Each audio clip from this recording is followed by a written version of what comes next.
যে ব্যক্তি পরাৎপরের অন্তরালে থাকে সে সর্বশক্তিমানের ছায়াতে বসতি করে।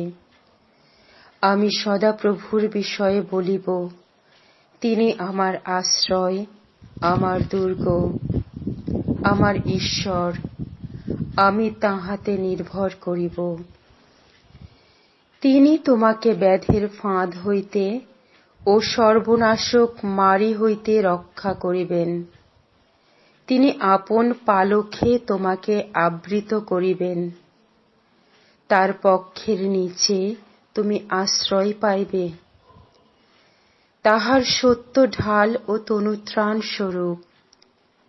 তুমি ভীত হইবে না রাত্রির ত্রাস হইতে, দিবসে উড্ডীয়মান স্বর হইতে, তিমির বিহারী মারি হইতে, মধ্যাহ্নের সাংঘাতিক ব্যাধি হইতে।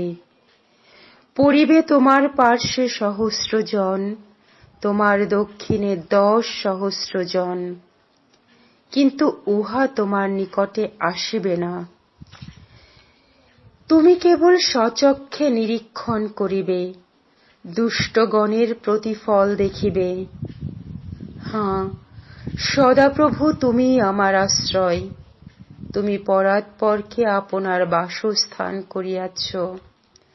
তোমার কোনো বিপদ ঘটিবে না, কোনো উৎপাত তোমার তাম্বুর নিকটে আসিবে না, কারণ তিনি আপন দূতগণকে তোমার বিষয়ে আজ্ঞা দিবেন, যেন তাঁহারা তোমার সমস্ত পথে তোমাকে রক্ষা করেন।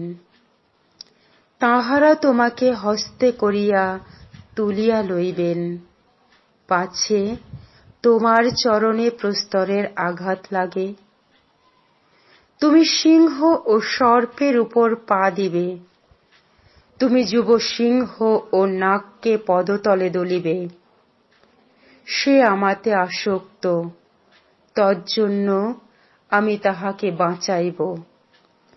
আমি তাহাকে উচ্চে স্থাপন করিব, কারণ সে আমার নাম জ্ঞাত হইয়াছে। সে আমাকে ডাকিবে, আমি তাহাকে উত্তর দিব। আমি সংকটে তাহার সঙ্গে থাকিব, আমি তাহাকে উদ্ধার করিব, গৌরবান্বিতও করিব। আমি দীর্ঘ আয়ু দিয়া তাহাকে তৃপ্ত করিব, আমার পরিত্রাণ তাহাকে দেখাইব।